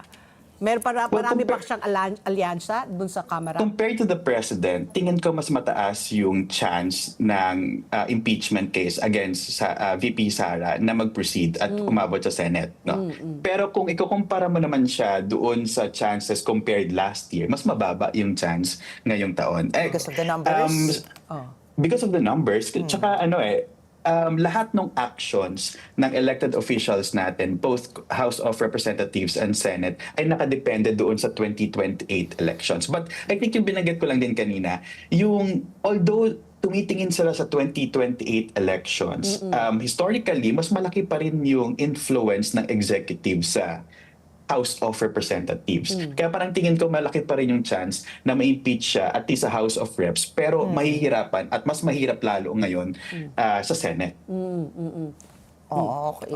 Kasi Professor, ang aking katanungan po dyan, sabi nga nila, ang presidente na natin ngayon is lame duck na no? So, pagdating po ng 2028, parang mahihirapan kung sino man yung magiging kandidato ng administrasyon, manalo. At hindi natin may pagkakaila na si VP Sara talaga yung pinakamatinding opponent, no? Kaya talaga sinasabi nila na that's why this administration is doing everything its power to eliminate her sa equation. Correct. So, impeachment lang ba is the only way for the Vice President to lose her chance of becoming the next president for the presidential elections come 2028? Yan lang ba ang paraan? Well, yung una lang, so yung mga elected officials natin ngayon, nag-iisip yan dalawang bagay which I think kailangan nilang pag-decidean in the coming weeks, no? Una, hihiwalay ba ako doon sa presidente? No? Hindi ko ba, I will not sign the impeachment case against VP Sara and lose yung possible na, Chance. grants Oo. or at least yung yung machinery ng existing administration, yung mga pork barrels so to Yeah. speak, no, or PDAF na nakukuha nila doon sa existing administration, or pipirma ako kaso nga lang dahil posibleng manalo at malaki yung chance na manalo si VP Sara at posibleng na magkaroon ng alleged parang paggante, no? Retribution, no? Allegedly, iti-take ko ba yung chance na yan? So I think yun yung dalawang kailangang pagpilian at pag-decidean ng ating mga elected officials, no? Yung sa naman, yung napatunayan kasi noong Quadcom na investigation, I think 2 years ago, na hindi insulated or at least volatile yung trust rating ni VP Sara. Bumaba siya nung panahon na yan. So I guess ang pinaka kailangan niyang i-manage ngayon ay yung perception ng taong bayan. And I think bukod sa impeachment, the social media, yung narrative sa social media, sa media in general, yung very important. Actually, kung yung tinitingnan nga rin namin kung bakit medyo tumaas yung trust rating ni VP Sara ngayon, because nagbago, nag-shift din yung focus ng taong bayan doon sa flood control project. I think ang gusto nilang mangyari ngayon is actually go back, no? Nawala sa limelight yung discussion about the alleged corruption Confidential, issues of ni VP Sara. So I think ang gustong mangyari ngayon ay ibalik doon sa public discussion sa limelight yung alleged na mga cases against VP Sara at hoping na medyo bumaba ulit yung trust rating. But at least in the past nakita natin na medyo naapektuhan yung trust rating ni VP Sara.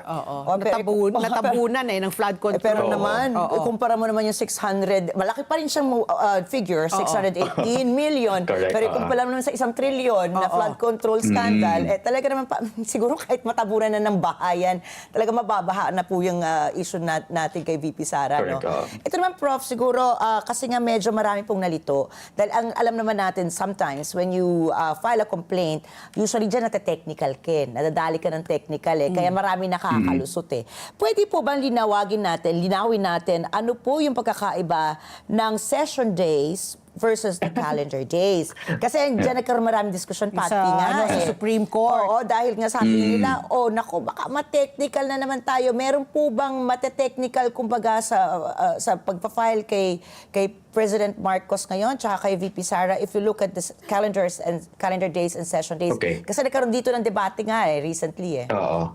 Well, medyo magulo yung ng Supreme Court. At least for VP Sara, according to the original decision of the Supreme Court, dapat Feb 6 yung end ng one year Feb bar 5, rule tapos nila. Feb 6 pwede na. Pwede na. Feb 5 to Feb 6 pwede na. Kaso lang, because of the new ruling of the Supreme Court, sinasabi nila that session day is actually calendar days na may session.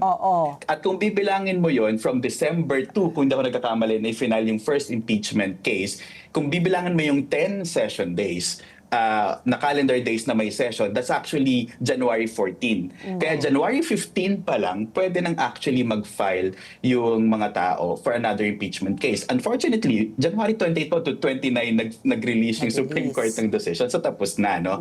So I think yung problema lang ngayon ay yung tama naman no, ngayon kasi ang session days according to the Supreme Court ay yung calendar days na mayroong session sa Congress, sa House of Representatives, no. Dati kasi ang idea nila, ang session day ay legislative days. Ibig sabihin, sa Congress kasi, no, I worked for Congress for a year or two then. Ang session days ay legislative days. Ibig sabihin, may mga debate kasi na umaabot ng, yung magsususpend lang sila today. suspend. Pero i-continue nila the following Correct, day. That's still correct. part of the first session day. No? Oo. So very Ngayon, technical. calendar na. Technical nga. Ito marami nakakalusot ng mga kaso dahil nadadali sa Nata-technical, technical. oo. Ito po ba, congressman na sila yung mga nag-file. Hindi pa rin po ba nila alam, hindi pa nila memorize kung ano yung session days? So, bakit po nagkaroon ng kaguluhan na ganito? Because of the Supreme Court. But is this also a diversionary tactic? Ano po yung basa nyo? Well, ito sa Supreme Court ruling eh. Wala kasi dito dun sa original Francisco ruling eh. Ang actually nire-recognize ng Francisco ruling na and even doon sa original ruling nila, nire-recognize nila that session days is actually legislative days. It was only this MR resolution, motion for reconsideration resolution, saan sinabi nila that session days, but by the way, highlight ko lang that only for the impeachment case, only for the impeachment trial, na makikick in yung session days ay calendar days na may session. So, bago siyang concept. Eh. Kaya may mga argument din yung other side na file the MR. Baka pwedeng operative fact na lang ito. Kasi hindi naman namin alam ito. Wala naman ito doon sa previous ruling. But of course, iba naman yung binabanggit din ng Supreme Court na ang operative fact dapat ay in good faith siya ginawa. No? So, may question of bad faith, allegedly. No, that's why, ng Supreme Court. that's why, di ba, Tito Sen already made that comment na parang na to, ang impeachment ngayon, it's almost an impossible dream kasi parang nag-overreach ang Supreme Court dito sa kanilang decision. And parang nawala yung yung autonomy ng branches of government kasi parang sinakop na rin ng Supreme Court. So parang sabi nila, I don't know, correct me if I'm wrong, there was a comment that I read na parang now, even kasi the Supreme Court justices are impeachable also, di ba? That's what happened with Corona. So parang they came out with this ruling so that it's impossible for them to be impeached. Parang they're more concerned about them. Self-protection. Parang for their turf, no more than for the president and the vice president. But I guess that's another issue for discussion Correct, again, di ba? Kasi masalimuot parang naghalo-halo na talaga. Rumble-rumble na. Rumble. So Professor, ito abangan natin mamaya ang hearing naman para sa substance, no? If it is fit, if it conforms to the impeachment complaint, dito nga kung ano ang substance, kung papasa nga siya sa third hearing na naman. So abangan po natin and maybe we will have you again next time po so that we will have this very active discourse regarding isa lang the din po impeachment. nga, di ba? Dahil tatlo nga yung puntos dito kay PBBM na impeachment. Halimbawa po, sinabi nyo kanina, mahirap mapatunayan yung mga aligasyon sa kanya ng pagiging addict at saka yung for the trust. Yung pangatlo po, sabi nyo madaling siyang mapatunayan dahil nakapirma siya. Halimbawa po, if the 2 out of 3 complaints against PBBM mapatunayan hindi totoo, would it affect po the whole case? Halimbawa, ang mapatunayan lang nila na substantial, is the GAA. May apekto po ba yung dalawa kung 2 out of 3 ang mapawalang bisa? Wala namang epekto per article of impeachment na yung pagbabasehan ng kung ipopursue or itutuloy nila. Sa same idea, I think with the vice president naman ngayon. I think yung yung isang group na nagpasa ngayon, may mga dinagdag sila na I think even them sinasabi nila na baka posibleng hindi matuloy. I think yung sinabi nila kay VP Sara kasi yung something to do with involvement sa EJ case di umano nung panahon ng tatay niya. Kasi well, at least my understanding is that hindi mo pwedeng impeach yung isang impeachable officer doon sa ginawa niya na hindi pa siya Vice President or President. Hindi pa impeachable siya din. Exactly. So I think yun. So just to answer the question, hindi naman per article of impeachment yung So they only need to prove 1 point. na substantial. Correct. And then pwede na po Correct. siyang umusad. Ayun yung sinasabi Correct. oo. natin. And if they have the number. If they have the And numbers, then- one-third, no? One-third at least. Okay, sige po. Maraming salamat po, Professor Lester. Thank you, Always Prof. very interesting and always very, active yung discussion eh. Di ba? Ang dami pang issue na yan, Ang daming no? Pwede? issue talaga. Nagsanga-sanga talaga. Ang daming mga anak-anakan na.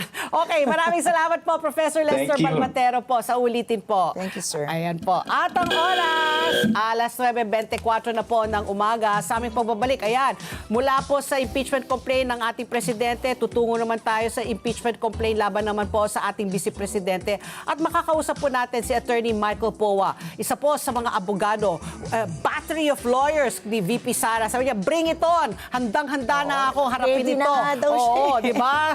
Okay, sa pagbabalik po yan ng ASPN. Ano sa palagay nyo?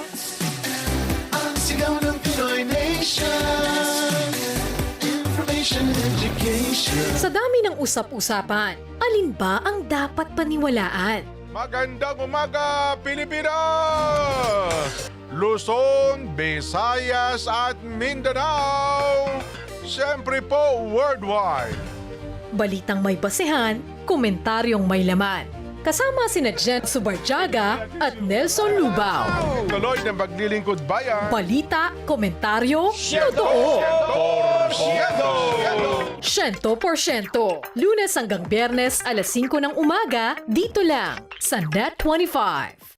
Let's get together sa Net 25.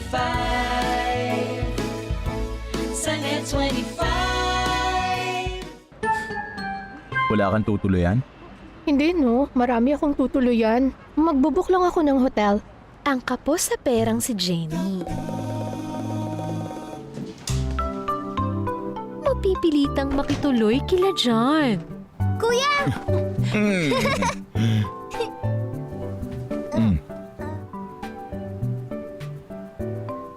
Bakit nandito yun ngayon? Anong nangyari?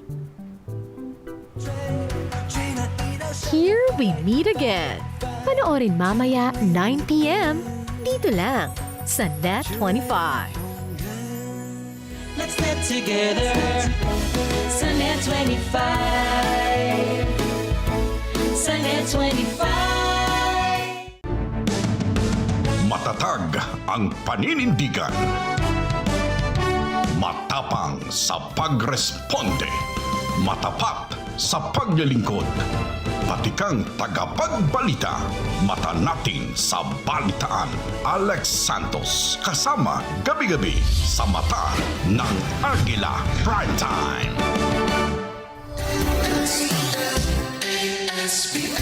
Oras! Alas 9:26 na po ng umaga. Tuloy-tuloy pa rin ang ating pagbabalita. Take it away, Ricky! Sa ating balitang pulis, nakasakustodiya na po ng Quezon City Police District ang ikalimang suspect sa pagpatay kay Police Senior Master Sergeant Diane Marie Molenido at sa kanyang 8 taong gulang na anak na si Ismael.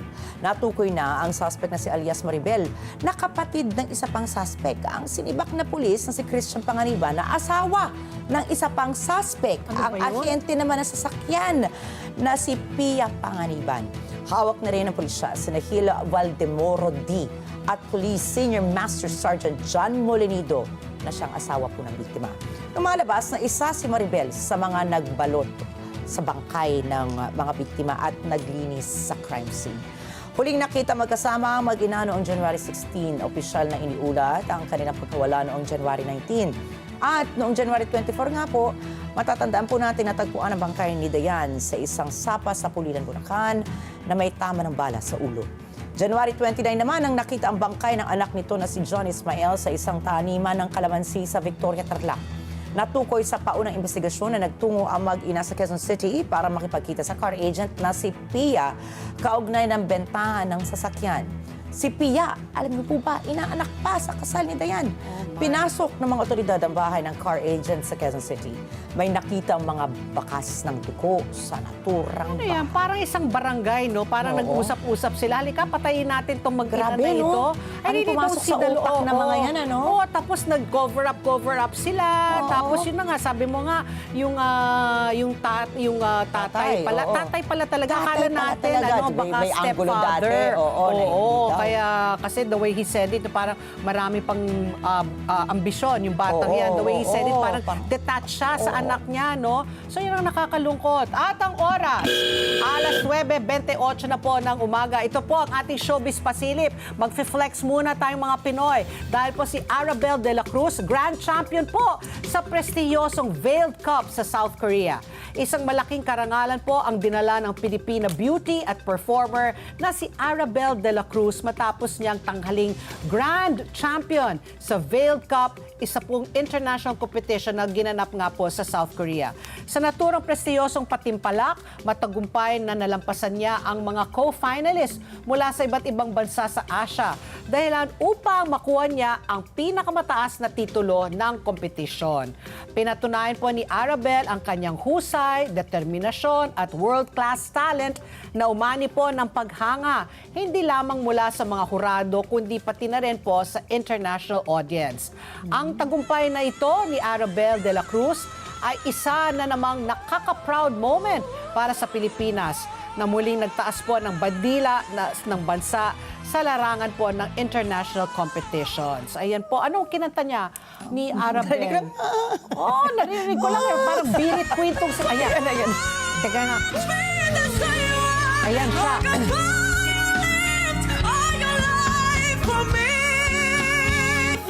Birit Queen.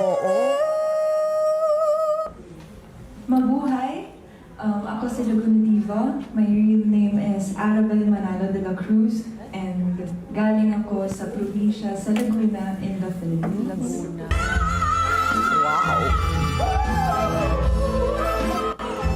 Ayan. So isa itong inspirasyon sa mga kabataang Pilipino na mangarap po ng malaki at ipagmalaki ang talent sa buong mundo. I never even heard of her. Arabelle, bigla na lang champion pala siya. Mula siya sa Laguna. Sa Laguna, South Korea. Naku, dapat pala yung tatay at nanay ko, nilagay din ako sa drum ng tubig. Linublob ka sa drum ng tubig. Parang kang si Regine Velasquez. Alto lang ang kaya ko. Glee club din ako sa grade school dati, pero alto. Oras po, alas 9:31. At sa aming pagbabalik, makakausap na po natin si Attorney Michael Poa. Yan po, sa pagbabalik ng ASPN. Ano sa palagay niyo? Ang sigaw ng Pinoy Nation. Information education. Oras! Alas 9:35 na po ng umaga. Tuloy-tuloy pa rin po ang ating pagbabalita. Ang Pilipinas daw, handang-handa na daw para sa ASEAN Chairmanship. Ito po ay mula mismo sa ating Pangulo. Sabi niya, siniguro po ng Malacanang na handang-handa na pong Pilipinas na gampanan ang Association of Southeast Asian Nations o ASEAN 2026 Chairmanship. Ito ay matapos na pangunahin po ni Pangulong Ferdinand Marcos Jr. ang isang interagency meeting sa Malacanang kahapon para repasuhin ang mga paghahanda ng bansa sa ASEAN 2026. Siniguro rin po ng Pangulo na papakinabangan ng mga Pilipino ang ASEAN Chairmanship ng Pilipinas at magdudulot ito ng konkretong benepisyo sa mga Pilipino at sa buong rehiyon.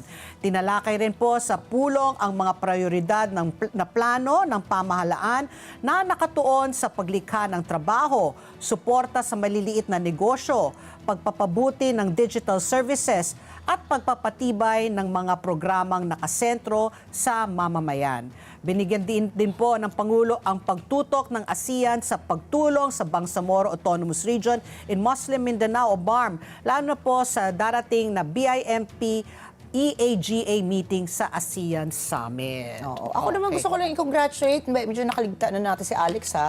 Nanalo siya kagabi sa Abu Dhabi Open. So congratulations na natalo niya yung taga-Turkey naman. Tapos on the other hand, yung tumalo sa kanya dito sa sa WTA World Tennis dito, Women's Tennis Association dito, nanalo naman, nag-champion na.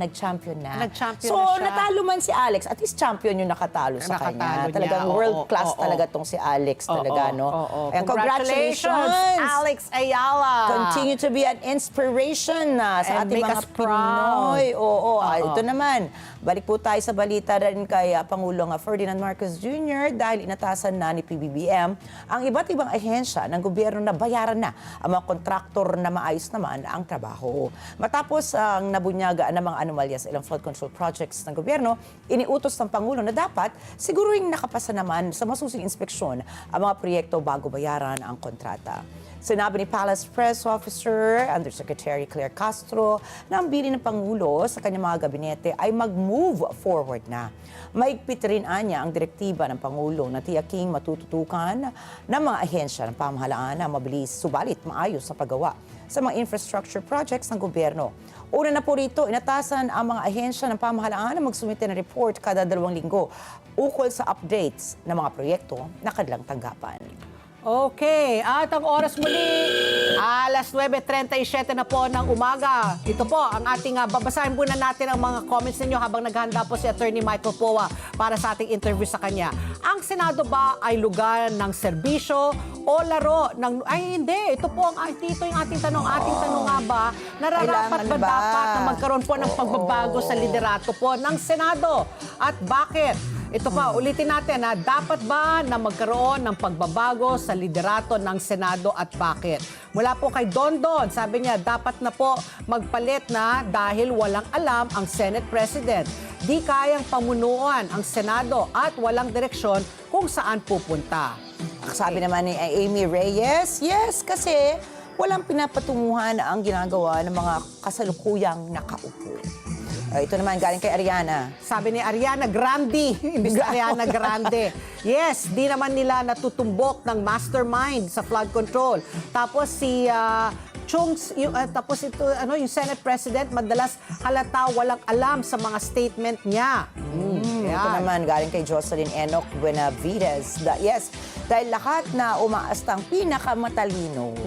Nako. At ang oras muli, alas 9:39 na po ng umaga. Sa aming pagbabalik, nako sana ready na si Attorney Michael kasi hindi na tayo po, wala na masyado tayong oras na naiiwan. At ang dami natin tanong sa kanya. Kaya nga, at magbabalik pa po ang ASPN. Ano, sa palagay niyo?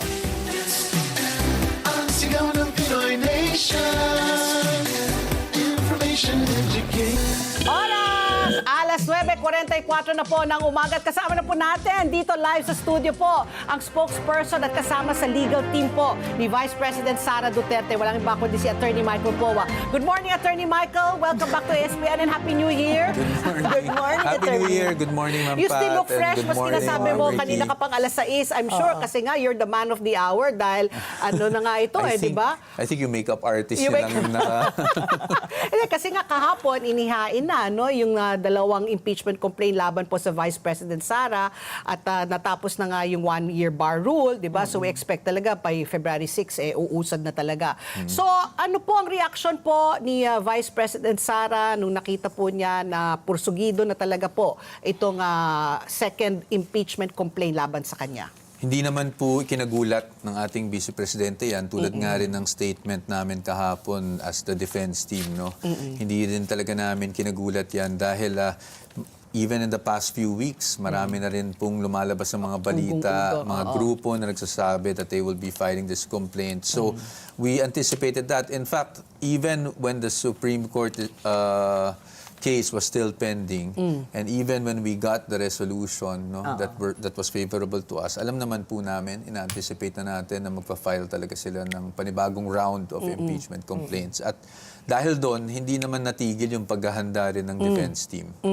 Kasi may follow-up question there, kasi aside from the confidential funds na hanggang ngayon hindi pa niya ina-explain, sabi nga niya she wants to explain in the right forum, so I guess it's going to be in the impeachment court kung sakaling man umabot nga doon sa pagdinig yung reklamo ng kanyang dating kaibigan na sinasabi matalik daw niyang kaibigan si VP Sara, yung kay Ramil Madriaga, na siya daw ang kumukuha daw ng pera mula sa mga donasyon daw mula sa mga drug lords. Itong complaint na ito ba na isasama ng Makabayan Block, kinagulat niyo ba ito? Ito ba ay pinaghandaan nyo na rin? Opo. Hindi rin po namin ikinagulat yan, sa totoo lang. Actually, when that affidavit came out, I think a month or two ago, if I'm not mistaken, we already had a feeling na isa to sa mga isasama sa impeachment complaint. And true enough, yesterday nung binabasa ko yung pamadalian, yung dalawang impeachment complaints, ay sinama nila quite naturally itong naging affidavit ni Madriaga. Of course, without preempting our concrete defenses on that issue, definitely ready din kaming, handa rin po kami na harapin yung mga paratang ni Mr. Ramil Madriaga dyan para mapakita na baseless, no, lahat ng mga claims niya. In fact, hindi lang naman ang ating Vice Presidente yung isang napangalanan dyan, si Colonel La Chica. I don't know lang kung nabalitaan nyo, but a few weeks ago na lumabas sa balita, no, or at least I saw a statement from him na nag-file na rin siya ng kaso niya laban kay Mr. Madriaga. I think it was perjury or cyber libel, one of them, no? Or even both of them. Kasi just to refresh our memory, Colonel La Chica, ito yung security, no, close-in security ni VP Sara. Siya Na po supposedly siya yung kasama rin, 'di ba, nung yung nagkakagulo nung when the Vice President gave that death threat, 'di ba? Siya ba yung siya kasi nasa VP-SPG ko na talagang so siya yun. security siya. So, isa siya sa mga napangalanan. Yeah. And even others, no, I saw the post of other people who were named in the affidavit who came out already belying yung mga pinagsasabi dyan. But again, those are allegations, and those are allegations that we need to respond to. Hindi ba? So, yan po ang plano naman talaga natin gawin. So the last time po, last year po, si VP Sara and your team, you were very confident po na masasagot po niya lahat ng mga aligasyon laban sa kanya. Are you still as confident as now, even with the new complaints filed against her, yung mga bago po na mga halimbawa? Ito, naglabas po si Congresswoman Rene Co, no? Na hindi lang pala ito, hindi lang yung si Madriaga yung bago dito eh. May bago din silang inahaan na complaint. Kumbaga, to put it bluntly, attitude daw ni VP Sara naman yung dinagdag nila sa reklamo dahil nga she refused to acknowledge the committee oversight during the budget deliberations. Ayaw niya sumagot, bastos daw siya sumagot. Kumbaga, pati po ba attitude ni VP Sara impeachable offense na rin? That's a legal question, actually, and that's probably a question that the impeachment court would have to answer even at the committee level. Kung is that tantamount to an impeachable offense, no? But even then, let's say worst comes to worst at isama nga nila yan sa articles of impeachment. Kasama na daw po, nilagay nila sa complaint. Pero kung yan ay masama sa mismong articles of impeachment, and definitely we're ready to answer that. There are explanations on what happened really during that budget hearing this year, no, for the 2026 budget. And syempre, being her lawyer, alam ko naman kung ano yung mga nangyari talaga doon. And we're confident we can also address that. Kasi Attorney Michael also rin, sabi nga nila, no, baka talaga sa Congress, syempre, majority pa rin nasa administrasyon. Kailangan lang 1/3, tapos aakyat na. Alam naman po natin na pagdating po sa Senado, last year, hindi nga nag-prosper, no, dahil nga yung nagkaroon ng technicality dun sa term na forthwith. But now, sabi ni Senate President Tito Soto, kung sakali umabot nga sa Senado, agad-agad aaksyonan nila. So, saan ba namin, kaming mga nanunood, na yung pinagsubaybayan ito, yung explanation, kasi sabi nga ni VP Sara, bring it on, no? She's so gigil na to explain her side. Where will we hear her explanation how the confidential fund was spent? Is it going to be in Congress, or is it going to be in the Senate? Well, definitely the whole extent will be dun sa trial mismo, no, sa Senado. Sa House part, syempre hindi pa naman natin alam kung ano talaga, kung paano aaktuhan itong mga complaints na to. As we all know, and which has been the hot topic now because of the Supreme Court decision. No? Meron talagang two modes kasi sa ating saligang batas, no? Wherein one is if we file an impeachment complaint that is endorsed by a member of the House. Ito ay dinadala sa plenary, sa order of business, at tapos nito ay nare-refer ito sa Committee on Justice. Now, sa Committee on Justice, dyan pa lang, if it's found to be sufficient in form and substance, hihingan na ng response, no, ang panig ng well, in this case the Vice President, no, the respondent, at doon pa lang may mga sagutan na mangyayari, pero syempre the full extent will really be at the impeachment trial. Ngayon, doon naman po sa numbers, we can't help but syempre legal and political kasi ang isang impeachment proceeding. So syempre we can't help but also look at the numbers, no? But ako sa akin personally, let's give all our lawmakers, whether it be at the House level or at the Senate, the benefit of the doubt, no? So the job of, it's not kung sinong kaalyado or what not, Sa legal team, din na namin iniisip yan. Sa legal team, ang iniisip talaga natin is to present the best defense we can present and give the congressmen, the representatives, or the senators the benefit of the doubt that they will decide accordingly with the evidence presented before them. Let me just are you saying now na yung sa Congress, kumbaga hindi all out pa ang inyong defense? Kumbaga you're still going to hold back some kasi pag umabot nga sa trial, dun nyo ibubuhos lahat. So we don't expect kumbaga the full show yet pagdating po sa Kongreso. Well, hindi naman. We're still evaluating how this will all go. So, hindi namin sinasabi that we will hold things back or anything. We will just respond accordingly to what we need to respond to. And then if it goes to a full-blown trial, then we will do the same and present as much evidence and as many witnesses as need be to show not just of course our senator judges but even the rest of the nation na wala naman talagang katiwalian na nangyari dito. Okay. So are you ready po ba, halimbawa kung dito parang sa House, sa Kamara de Representantes, tanungin na po, pabukas na sa inyo, yung datos po ng confidential funds sa 612 million, you're not gonna give it pa rin po sa House of Representatives? Just to make it clear po. We'll have to evaluate po talaga. I cannot give you a straight answer right now.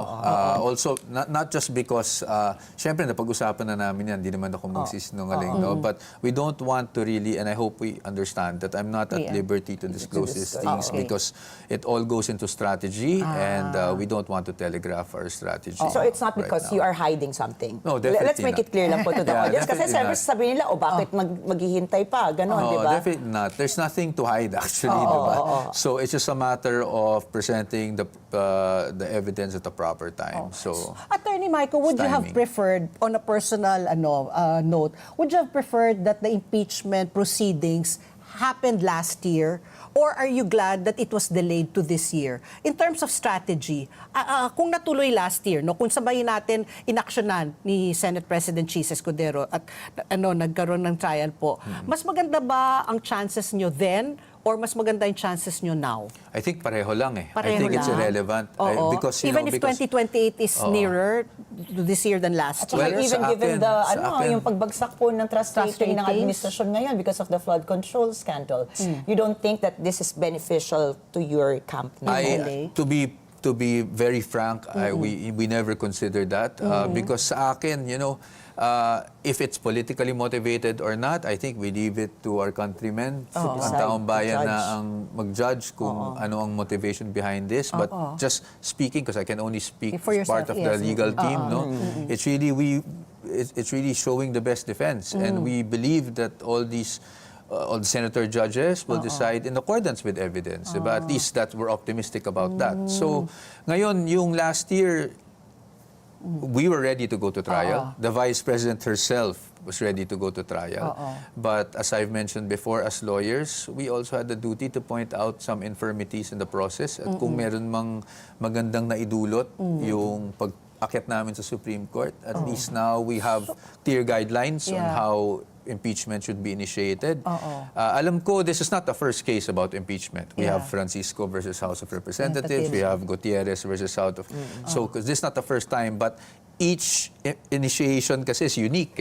Iba yung nangyari nung Francisco, iba yung nangyari nung Gutierrez, iba rin yung sa kay VP Duterte. So, for us, there was a need to really bring it up to the Supreme Court. But as to whether it would have been better last year or this year, sa totoo, that's far from our mind. It was really preparing, getting ready with the defense, showing the evidence, showing the lack of evidence on the other part, yung mga ganyang bagay. Pero lang. Attorney Michael, yung decision po ng Supreme Court, sabi nila, parang pumanig kay VP Sara, di ba? Kasi parang mas naging stringent, mas maraming mga guidelines, no? In fact, Senate President Tito Soto kasi ngayon, parang impeachment became an impossible dream. The term session days, calendar days, nagkaroon ng technicality. How did you react when you got the Supreme Court decision? Did it make it clearer? Did it add more confusion? Did it work in your favor or against you? What's your take on the decision of the Supreme Court? Well, first of all, I'd like to premise my answer with saying that I respect the opinion of Senator Soto. I don't think it's appropriate for just someone like me to even argue with the Senate. That's his opinion, and he's very much entitled to that, just like everyone else. No? But on our side, syempre, we're advocates for the Vice President in this case. No? So, syempre, iba yung posisyon namin. Ang posisyon namin, for example, with the session days, that was one of our arguments. Na when you say session days, it does not mean that it's the legislative session day na pwedeng call to order to adjournment can last for like 3-4 days. Yes. Ang sa amin, session day is really equivalent to one calendar day wherein session was actually held. Maski na sabihin, sorry to interrupt, maski na sabihin, session suspended, that's still One session day. At least for us. For you, That's okay. for us. No? Because, why? Because basically, which nasabi rin naman ng Supreme Court no, sa kanilang decision, is that when you talk about impeachment, kung talagang may katiwalian, gusto mong mabilisan yan 'di ba? Kung wala namang katiwalian, ayaw mong napakatagal na hinaharas yung official, hindi ba? That's why meron tayong prescribed periods under the Constitution na 10 days in the order of business, within 3 days kailangan ma-refer yan. Because it's expediency of the proceedings. So, yun naman talaga ang naging teorya namin. So, maybe bias on our part kasi yan talaga yung argument namin. But I don't think it made anything stringent. I think it just clarified what the definition of session day is, at least just for impeachment. And the Supreme Court was very careful in saying that, na this only applies to the initiation of impeachment proceedings. No? As to the legislative day na sinusunod ngayon ng ating Congress, hindi naman, sinabi naman ng Supreme Court na sila na yung bahala doon. So, and then, when I read the decision, this is my appreciation. So, and of course, you have to realize I'm advocating for a side. Hindi naman ganun ka-stringent kasi kahit yung 1/3, all they wanted was that everyone gets to read yung complaint and that may mga ebidensya na naka-attach doon, no? Which is not inconsistent, meaning it's consistent with yung verification na kailangan nilang pirmahan that I have read the complaint, I have understood its contents, and I have read the evidence that comes with it. So, sa akin, hindi ko nakikita that it became more stringent. But again, we're all entitled to our opinions. No? But we are a country governed by laws, and that's the decision of the Supreme Court. So, whether we agree or disagree with it, we just have to abide by it. So, just to sum it up, you're okay with the decision, although, di ba, the Supreme Court really made it clear, may disclaimer sila. Okay, we agree with your what you filed, but this doesn't absolve the Vice President, di ba? They made it clear talaga na maski na pumanig sila sa inyo sa inyong request, hindi naman po ibig sabihin na walang sala ang Vice President. Opo. Okay. And ma'am, if I may just add there. Yes, and we agree with that. In fact, remember our last interview here when we talk about yung vindication, we were very careful to say we never felt vindicated about the decision of the Supreme Court because yung decision was really on the proper process of initiating an impeachment complaint. Now, vindication in terms of yung allegations, alam naman natin, aminin natin, wala pa naman talaga tayo doon. No? We're not going to sugarcoat this and say we're vindicated. So, and that will happen when we face these allegations head-on, which we are prepared to do. Okay. Ang dami ko pa sanang gusto itanong sa iyo. Pero sige, let's stick na lang. Sige, let's stick to lang to the legal terms. I don't know if you'll be at liberty also to discuss this. Pero syempre po ngayon, maintindihan na naman natin, dahil napakasalimuot na ng politika dito, ang taong bayan, ang trust na nila, basically, bagsak na, lagapak na. Ano po yung pinakakongkretong ebidensya na pwede niyong ipakita ngayon sa taong bayan na inosente ang ating Vice Pangulo? Nako.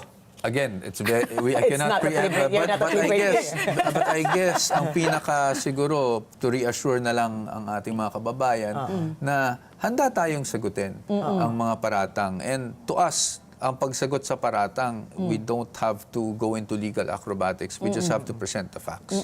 Because the facts will prove themselves. Your reaction and the Vice President's reaction when her trust ratings higher than the President?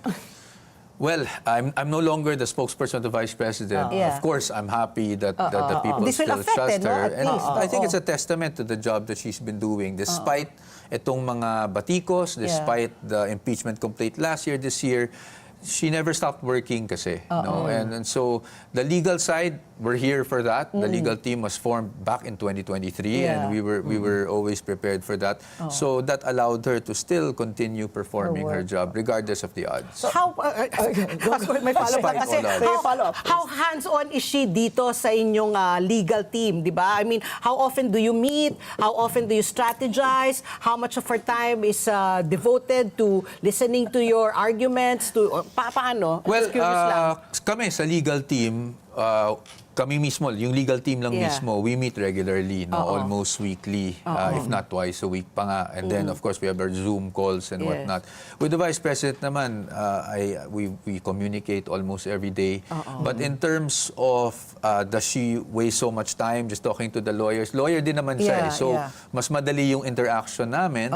And I think the reason why she chose her legal team is she trusts that this is the team that can actually deliver for her. So there's that trust. So hindi naman niya kailangang maya't maya tatanungin kami kung may ginagawa ba kami o hindi. So, Attorney, safe to say na wala pong resignation na mangyayari because ito mula kay Estrada, Gutierrez, Corona, Bautista, at ngayon kay VP Sara nga po na filean po ng impeachment sa ating kasaysayan, si Corona lang po yung fully impeached, di ba?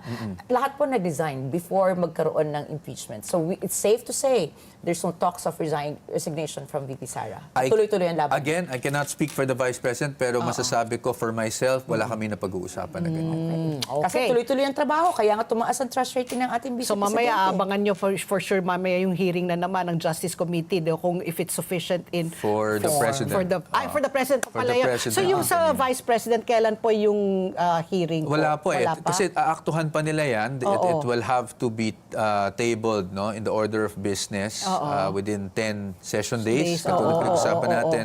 And then titingnan natin doon kung within 3 days yan ay marirefer sa Committee on Justice na nangyari na kasi doon sa impeachment complaint laban sa Pangulo. So if ever po, kailan po ang nakikita ninyong timeline? When do we start counting the 10 days? We don't even know if there will be additional impeachment complaints that will be filed. So the 10 days, I think it's best to direct the question to members of the House. Members of the Justice Committee na lang. Technically, if they filed yesterday, then we'll have 10 to wait days. for the 10 session days for them to have it tabled. Ayan, kanina pa natin nililiwanag ano ba yung pagkakaiba ng session days sa legislative. Kasi ang Congress pa Yeah, diba? hanggang Thursday lang yata sila di ba? Well, di ko po alam, hindi naman ako nagtrabaho. Pero Hanggang Wednesday basically, lang. ang session Wednesday days, lang. legislative days, sa legislative day is when they call For a session. To order, and then the adjournment kasi can happen as much as I understand it. The adjournment can happen 2, 3, 4 days after. They have the liberty to do that. Whereas session day in terms of impeachment, just for impeachment, is a calendar day wherein there's a session, wherein session was held. Kaya hindi ako nag-abogado. At hindi ka rin tumakbo ng Kongreso. Sumakit talaga yung ulo ko. Grabe, ganito yung mga terms talaga. But thank you very much, Attorney Michael, for Ma'am Pat. patiently answering our questions. Thank you, Even Attorney. sometimes, parang it sounds so stupid, pero what is session day? What is calendar kasi day? Kasi nga sabi What is natin, minsan ang legislative dami day? nakakalusot na kaso dahil technicality. ginagantay sa technicality. No, it's not Mabuti stupid na at all because maliwanag it went all the way up to the Supreme Court, actually. So even lawyers. Even congressmen. Even amongst lawyers. Nagkakagulo. I think Okay, pare-pareho maraming naman salamat, tayo. Attorney Michael. Ulit pag nag-umpisa, kung sakali man mag-prosper nga itong mga hearing, we will ask you to come Definitely, back, ha? definitely. And Ayan I'll po. always be here. Thank you, Attorney. Very Thank you, ma'am. accommodating Thank si you. Attorney Michael Poa. At ang oras, alas 10:05, super overtime na kami. Kaya, Ricky. Kaya tandaan po dito sa ESPN, mahalaga ang inyong palagay, mahalagang bahagi yan na paghahanap natin sa katotohanan. Kaya sa bawat issue na papanahon, parte kayo ng diskusyon. At tandaan, ang buhay ay hindi patagalan, kundi pasarapan. Kaya sulitin mo, tawanan niyo po ang mga problema, maski na may kaso kayong impeachment. Mag-food trip, gumala at gumawa po ng mga masasayang alaala. Kaya bukas po, tutok pa rin kayo dito sa Ano sa Palagay Nyo? Susunod na po ang Kada Umaga Girls. Thank you everybody, Attorney Michael. Thank you.